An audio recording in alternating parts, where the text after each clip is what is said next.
सृष्टी पाटील।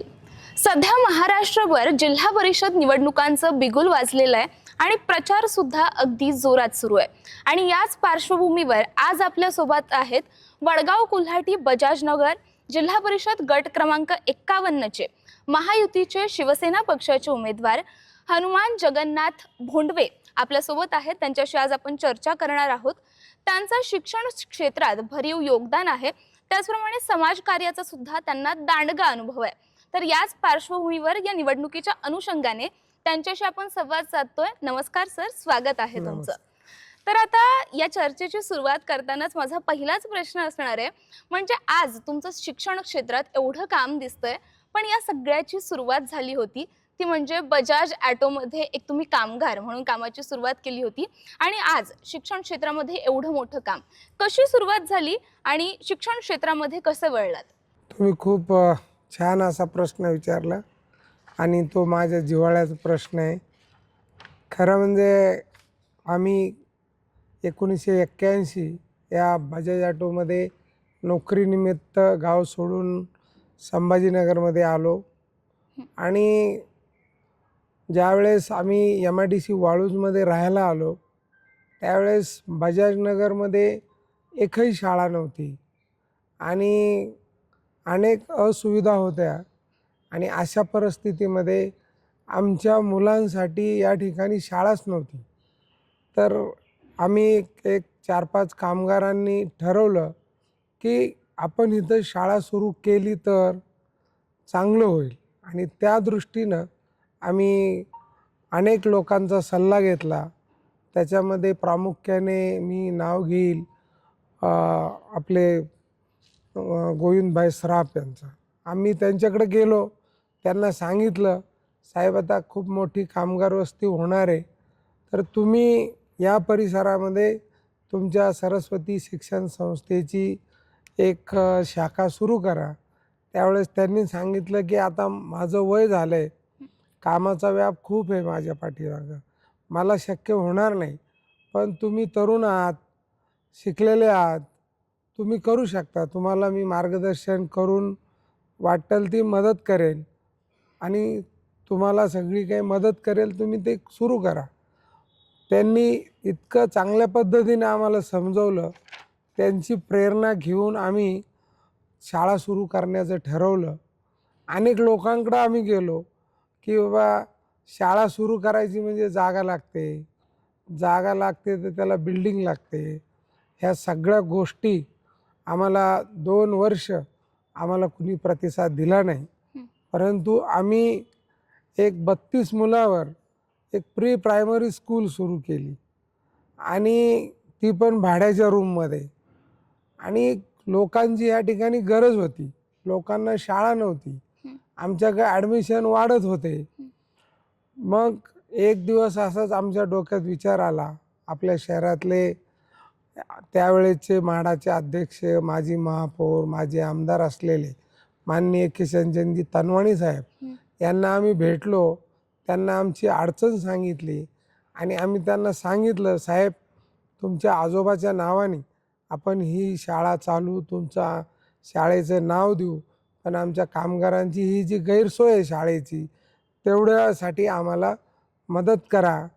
तर त्यावेळेस माननीय किशनचंदजी तनवाणी साहेब यांनी आमची आट मान्य केली आणि त्यांनी MIDCकडून जागा घेऊन दिली, बिल्डिंग बांधून दिली, त्यांच्या आजोबाचं नाव त्या ठिकाणी त्या शाळेला देण्यात आलं आणि हळूहळू ही शाळा खूप चांगल्या प्रगतीपथावर आली आणि आजच्या परिस्थितीमध्ये जवळपास आमच्या शिक्षण समूहामध्ये 8,500 विद्यार्थी शिकतात, कमीत कमी 400 ते 450 कर्मचारी काम करतात।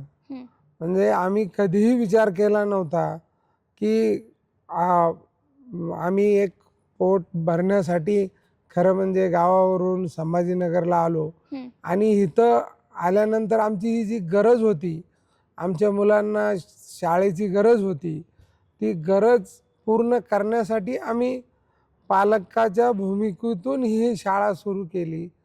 परंतु प्रामाणिकपणे काम केलं आमच्या सर्व डायरेक्टर मंडळांनी, आणि त्याच्यामध्ये माझा विशेष पुढाकार असायचा. आणि हळूहळू आम्हाला अनेक शिक्षण क्षेत्रातल्या गोष्टी समजल्या. आणि आज आम्हाला खूप आनंद होतो की 8,500 विद्यार्थी आमच्या या शिक्षण समूहामध्ये शिकतात. आणि त्यामुळं अनेक मुलं या ठिकाणी खूप चांगले नागरिक घडले, चांगले इंजिनियर, डॉक्टर झाले. तर मग तुम्ही जसं की सांगितलं 1997 पासून तुमचा शिक्षण क्षेत्रातला प्रवास सुरू झाला, म्हणजे 32 मुलांपासून 8,500 विद्यार्थ्यांपर्यंत हा प्रवास आलेला आहे. मग आज या घडीला हनुमान भोंडवे तुमच्या शिक्षण कार्याबद्दल समाधानी आहात का तुम्ही? खरंच आम्ही ज्यावेळेस शहरात फिरतो, पुण्याला जातो, मुंबईला जातो किंवा अनेक मेट्रो सिटीमध्ये जातो, आणि त्यावेळेस अचानक एखादा मुलगा किंवा एखादी व्यक्ती समोर येऊन आमचे पाया पडतात, त्यावेळेस आम्हाला इतका आनंद होतो की आपण खरंच पैसे कमी कमवले असतील, पण पैशाच्या रूपाने ही प्रॉपर्टी खूप मोठी आपली आहे, त्याची पैशामध्ये किंमत होत नाही. आणि माझ्या दृष्टीनं शिक्षणातून परिवर्तन येतं, हे मी माझ्या डोळ्यांनी या ठिकाणी पाहिलं. मॅडम, बजाजनगरमध्ये जर जागा घ्यायची असेल तर MIDCचा रूल होता, आणि आज पण तो रूल आहे की तुम्ही कोणत्या तरी कंपनीत परमनंट असलं पाहिजे, तरच तुम्हाला या ठिकाणी रहिवासी क्षेत्रामध्ये जागा मिळते. म्हणजे टोटल 100% ही कामगार वस्ती होते. पण डॉक्टर बाबासाहेब आंबेडकरांनी सांगितल्याप्रमाणे हे शिक्षण हे वाघिणीचं दूध आहे, आणि ते जर प्राशन केलं तर तो गुरगुरल्याशिवाय राहत नाही. आणि आज अशी परिस्थिती आहे की बजाजनगरमध्ये माझ्या वयाच्या कुठल्याही घरामध्ये जर तुम्ही गेला तर प्रत्येक घर हे आता कामगाराचं घर राहिलं नाही. त्या ठिकाणी चांगल्या IIT इंजिनियर आहेत, MBBS डॉक्टर आहेत, अगदी जिल्हाधिकारी, IPS अशी मुलं या ठिकाणी घडलेत. आणि प्रत्येक घर हे आता परिवर्तन झालेलं आहे. आता कामगाराचं घर कोणी म्हणू शकत नाही, इतकी परिस्थिती फक्त शिक्षणामुळे बदललेली आहे. त्यामुळं आम्ही इतके समाधानी आहोत. आणि अजून या क्षेत्रामध्ये जोपर्यंत आपल्या जीवात जीव आहे, श्वास आहे, चालू आहे, तोपर्यंत शिक्षण क्षेत्रामध्ये काम करण्याची, प्रामाणिकपणे काम करण्याची आमची इच्छा आहे. आणि शिक्षण हा काय व्यवसाय म्हणून त्याच्याकडं कधीही आम्ही पाहिलं नाही, कारण शिक्षण हा व्यवसाय होऊच शकत नाही. कारण शिक्षण हा जर व्यवसाय झाला तर गोरगरिबांच्या मुलाला शिक्षण मिळू शकत नाही. म्हणून आमच्याकडं अगदी वर्षाला 3,000 5,000 फीस मध्ये आम्ही हजारो मुलांना त्या ठिकाणी शिक्षण देतो. परंतु ते शिक्षण की ज्या शाळा 50,000 70,000 रुपये फीस घेतात, त्याच्यापेक्षाही गुणवत्तापूर्ण शिक्षण या बजाजनगर वासियांच्या, कामगारांच्या, गोरगरिबांच्या मुलांना आम्ही देतो. त्याचं खूप मोठं समाधान आणि आनंद होतो.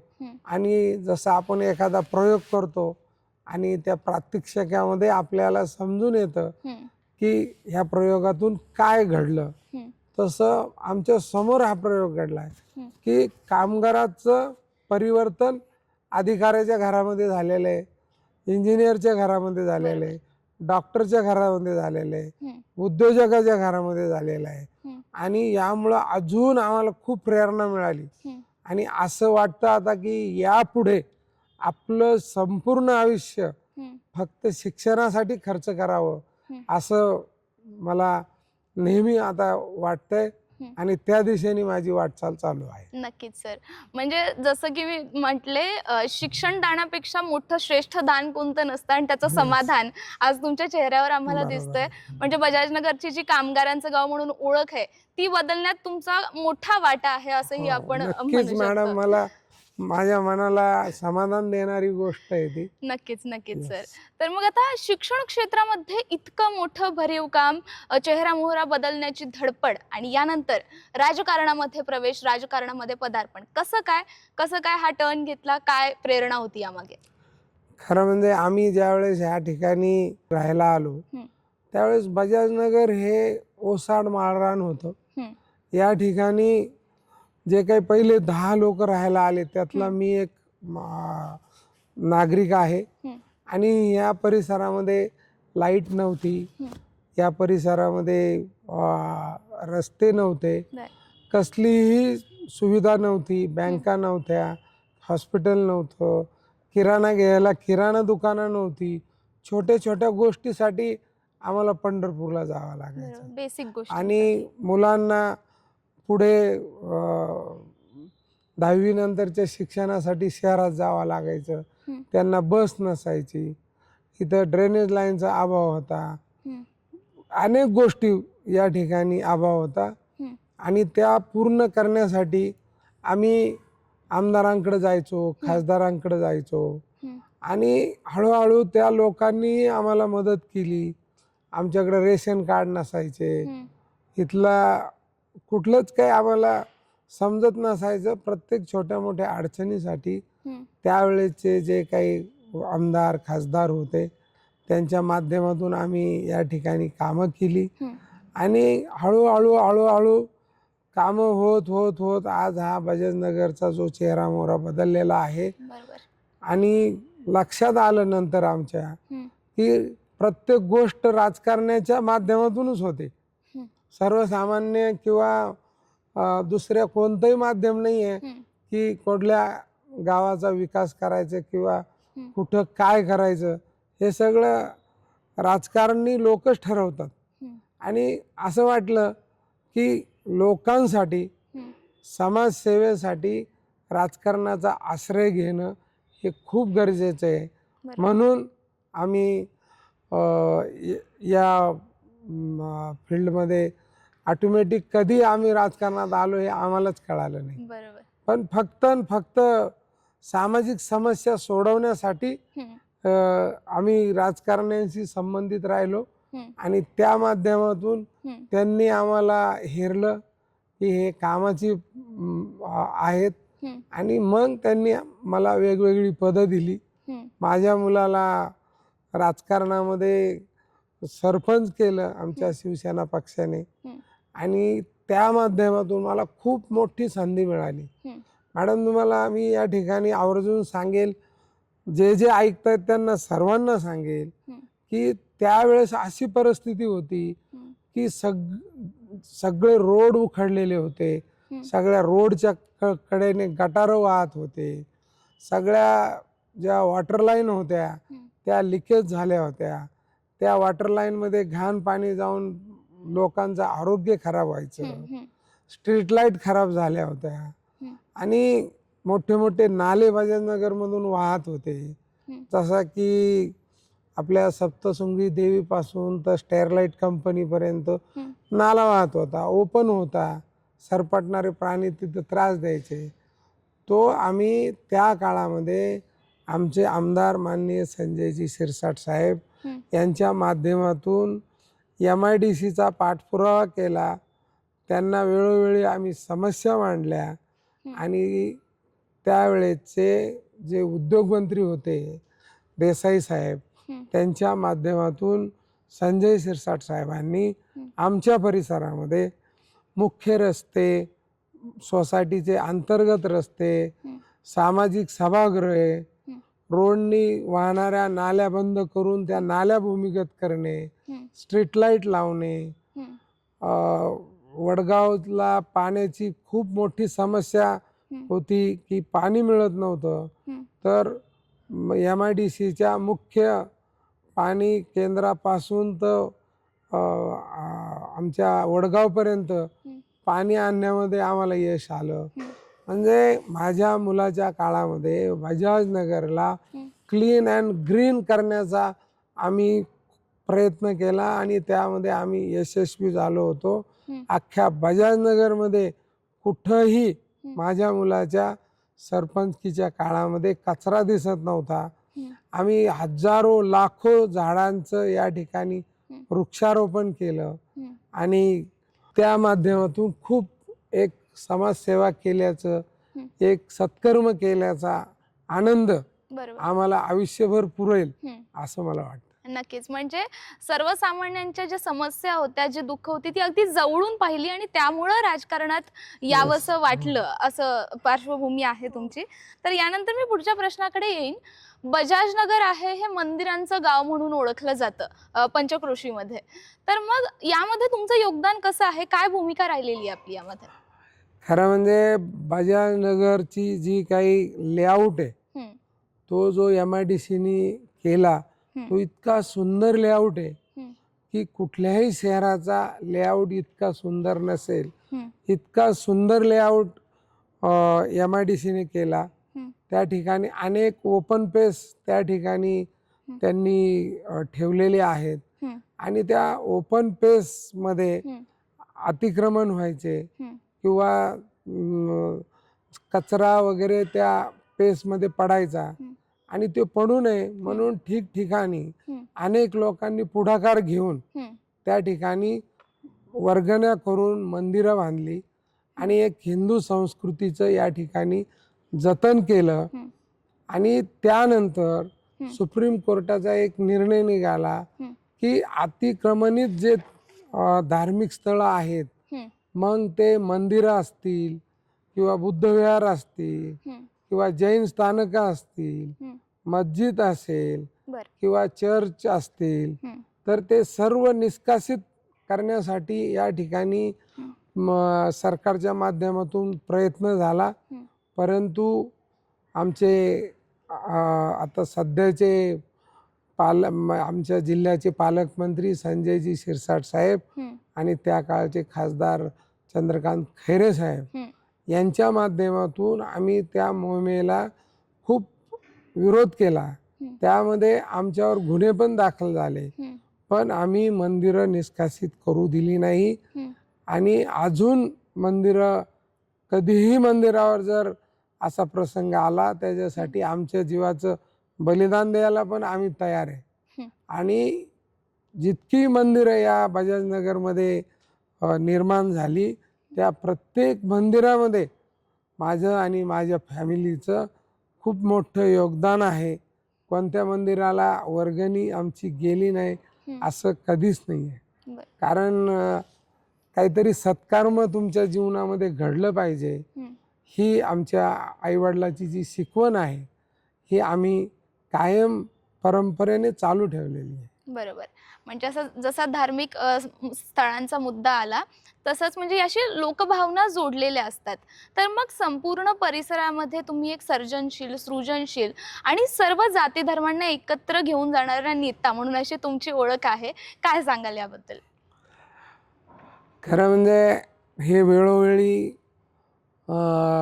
मला ज्यावेळेस मी प्रचारामध्ये फिरत आहे, हं, त्यावेळेस तुम्ही विचारलेल्या प्रश्नाची जाणीव होत आहे. हं, कुठल्याही जातीचा, धर्माचा माणूस असला तरी स्वतः येऊन भेटत आहे, बोलत आहे, हं, सांगत आहे की साहेब आम्ही तुमच्याच पाठीशी राहू.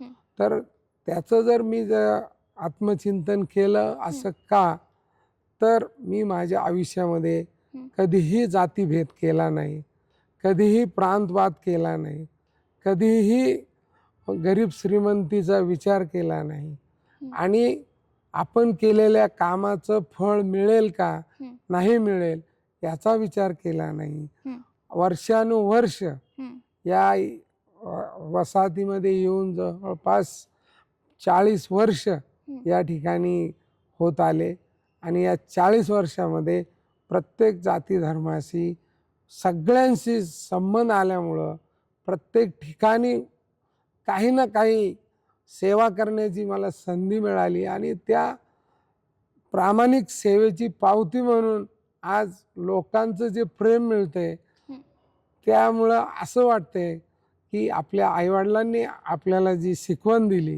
हं. ती आज सफल झाली आणि त्याच्यामुळं आपलं जीवन सफल झालं असा अनुभव अगदी पावलोपावली या ठिकाणी येतोय आणि परमेश्वराला मी प्रार्थना करेल की परमेश्वरा माझ्याकडून कधीच जीवनामध्ये जातीभेद होऊ नको देऊ, माझ्याकडून प्रांतभेद नको होऊ देऊ, माझ्याकडून गरीब श्रीमंताची अशी वेगळी जी ओळख असते किंवा जी वेगळी वागणूक असते ती माझ्यासाठी एक सारखी राहू दे आणि माझ्याकडून शेवटचा श्वास जोपर्यंत माझ्या शरीराचा चालू आहे तोपर्यंत सामाजिक शैक्षणिक कामं माझ्या हातून घडू दे अशी परमेश्वराला मी दररोज प्रार्थना करत असतो. नक्कीच सर.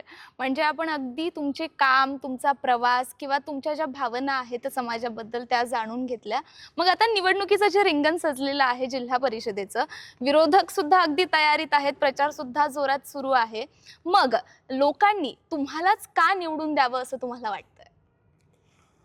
खरं म्हणजे गेल्या 40 वर्षापासून या बजाजनगर मध्ये राहतो आणि जवळपास नवीन लोक जर सोडले या वसाहतीमध्ये राहायला आलेले तर 100% लोक मला ओळखतात आणि हजारो लोकांचा काही ना काही माझी मदत झालेली आहे.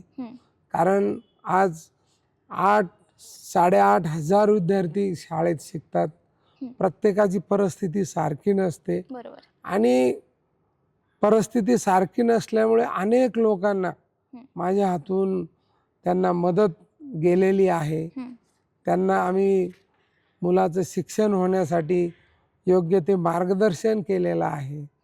राजकारणाच्या माध्यमातून बजाजनगरमधले रस्ते असतील, स्ट्रीट लाईट असेल, पाण्याचा प्रश्न असेल, गटाराचा प्रश्न असेल, या एरियातले जे काही आपले सार्वजनिक उत्सव होतात, भीम जयंती असेल, शिवजयंती असेल, दुर्गा उत्सव असेल, गणपती उत्सव असेल, अनेक गोष्टी प्रत्येक ठिकाणी आमचा सहभाग असतो. प्रत्येकाच्या अडचणीत आम्ही उभे असतो. त्यामुळं आमच्या फॅमिलीचा जो काही नावलौकिक आहे आणि आमच्याकडून जे काही लोकांची प्रामाणिकपणे आजपर्यंत सेवा घडलेली आहे आणि सगळ्यात महत्त्वाचं म्हणजे बजाजनगरची जनता एकदम सुजाण आणि सुशिक्षित आहे. बरोबर. इथं एकही माणूस तुम्हाला अडाणी मिळणार नाही आहे आणि त्यांना समजतं की कोणत्या पक्षाच्या उमेदवाराला निवडून द्यायला पाहिजे, कोणत्या पक्षाला निवडून दिल्यावर आपली कामं होतील, आजपर्यंत आपल्या भागात कुणी कामं केलेली आहेत आणि आता पुढेही कामं कशी होतील, कुणाच्या माध्यमातून होतील, हे सगळ्या गोष्टी इथली जनता जाणते.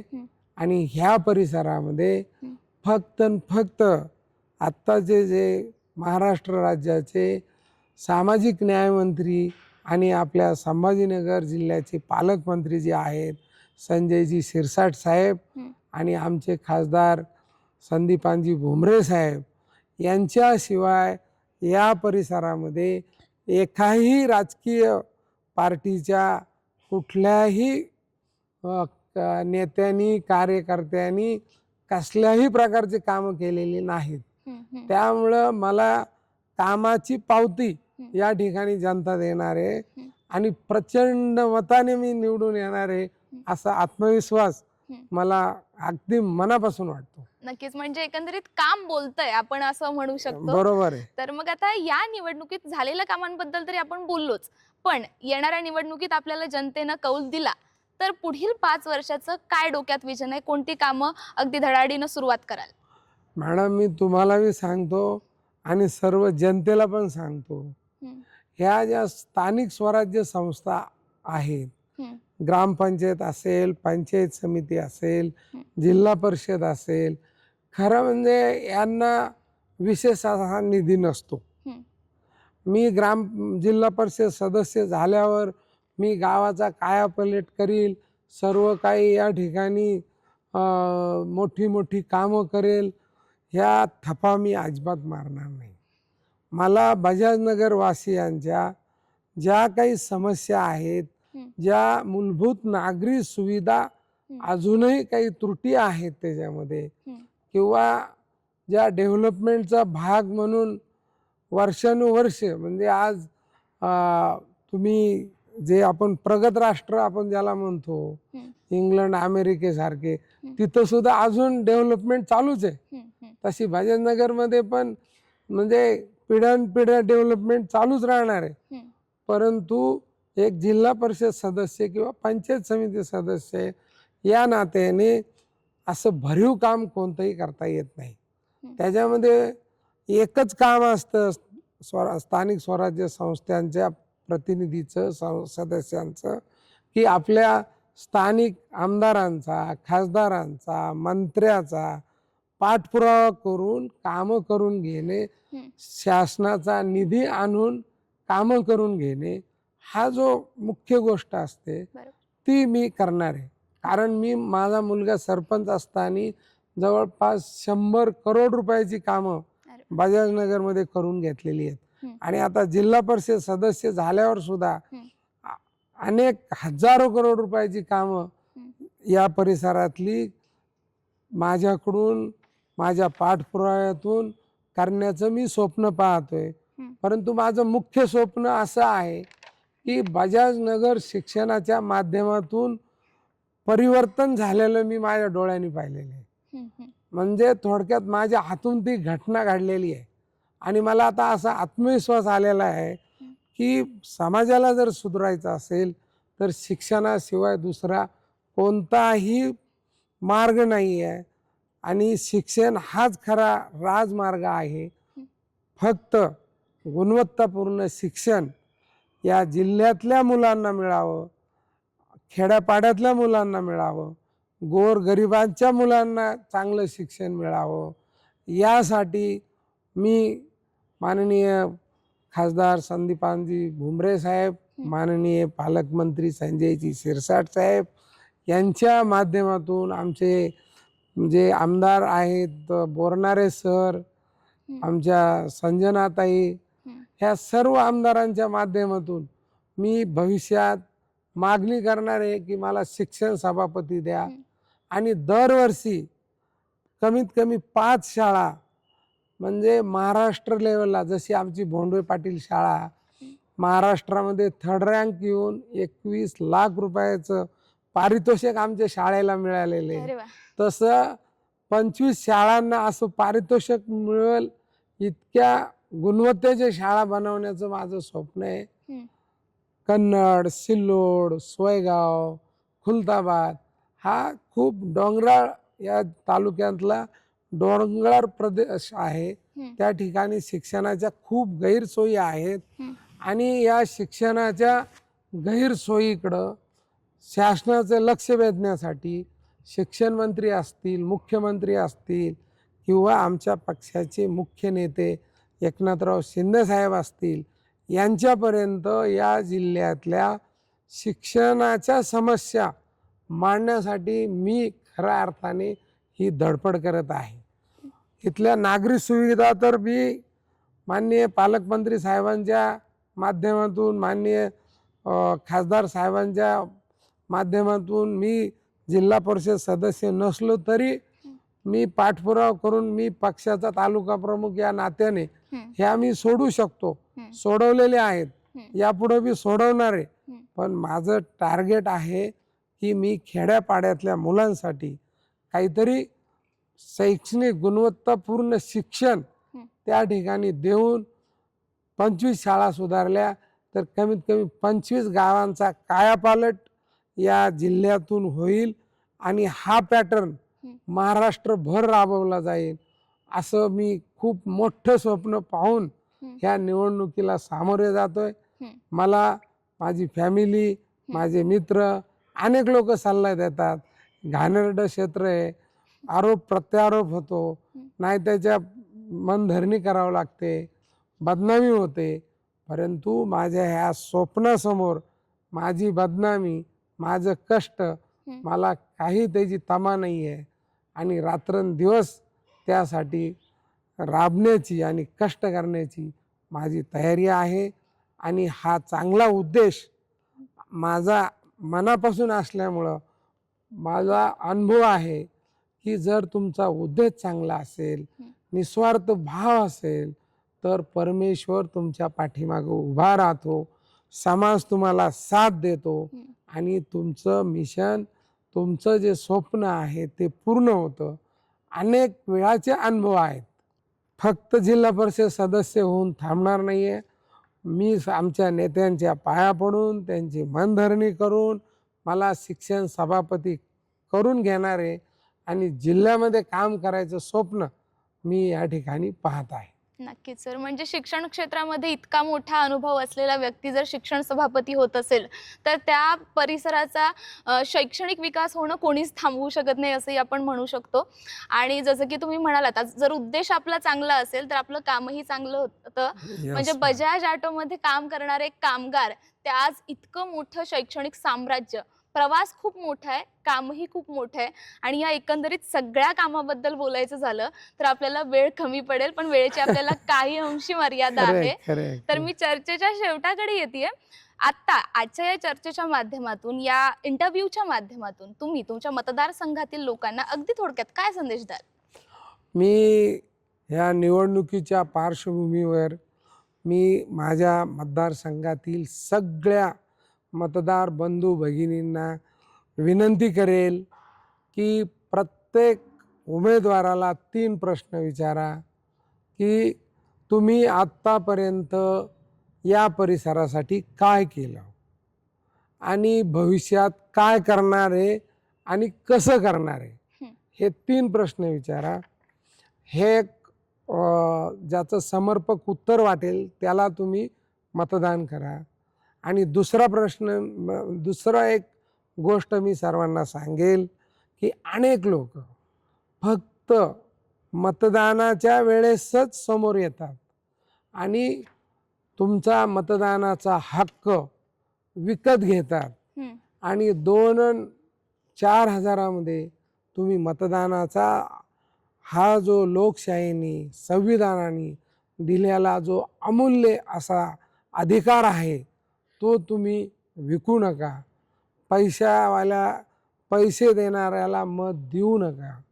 पैसे देणारा आणि पैसे घेणारा हा खरं म्हणजे लोकशाहीच्या दृष्टीने खूप मोठा गुन्हा आहे किंवा हा लोकशाहीचा खून आहे. आपल्या संविधानकारांनी, डॉक्टर बाबासाहेब आंबेडकरांनी आपल्याला सांगून ठेवलेलं आहे, ज्या वेळेस मतं विकली जातील त्यावेळेस या देशावर उद्योजकांचं राज्य येईल, श्रीमंताचं राज्य येईल आणि गरीब भरडले जातील आणि देशाची प्रगती थांबेल. ही गोष्ट प्रत्येक मतदाराने गांभीर्याने घेतली पाहिजे आणि योग्य त्या उमेदवाराला आपल्या ज्ञानाप्रमाणे तपासून त्याला मतदान करावं.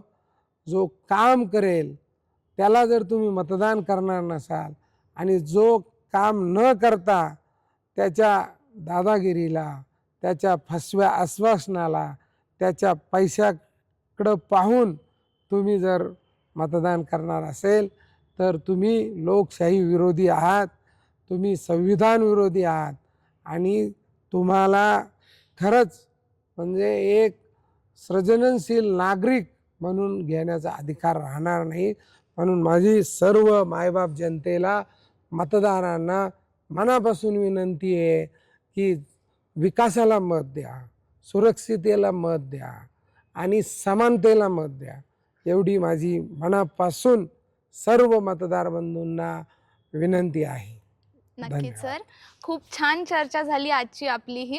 म्हणजे नक्कीच नंतर जनतेने आपल्याला कौल दिल्यानंतर पुन्हा एकदा आपल्याला चर्चेची संधी मिळेल अशी आशा आहे आणि तुमच्या कामाला आमच्या शुभेच्छा सुद्धा आहेत. तर मंडळी, वडगाव कोल्हाटी बजाजनगर जिल्हा परिषद गट क्रमांक 51चे महायुती शिवसेनेचे अधिकृत उमेदवार हनुमान भोंडवे यांच्याशी आज आपण संवाद साधला. जसं की मी सुरुवातीलाच त्यांची ओळख केली होती की शिक्षण क्षेत्रामध्ये त्यांचा मोठा अनुभव आहे आणि मोठं काम सुद्धा आहे, पण ते काम नेमकं काय आहे ते आजच्या या चर्चेच्या माध्यमातून आपण पाहिलेलं आहे. आणि जसं की आपण म्हणतो काम बोलतंय तेच आज आपल्याला या चर्चेतून कळालेलं आहे। नक्कीच येणारी ही जी निवडणूक आहे ती महत्त्वाची आहे। पुढची 5 वर्ष या निवडणुकीने ठरणार आहेत। ज्या लोकांच्या रोजच्या गरजेच्या समस्या असतात, जे रोजचं आयुष्य असतं, या निवडणुकांवरती ठरणार आहे। त्यामुळे तुमचं मत हे महत्त्वाचं आहे। त्यामुळे जो व्यक्ती खरंच पात्र आहे, ज्याचं काम आहे, त्यालाच निवडणं हे गरजेचं आहे। आणि हनुमान भोंडवे यांच्याशी आपण संवाद साधलेला आहे। त्यांची भूमिका आपण आज जाणून घेतलेली आहे। त्यांच्या कामाला पुन्हा एकदा शुभेच्छा देऊयात। आणखी चर्चांसोबत पुन्हा एकदा येणार आहोत। तोपर्यंत धन्यवाद।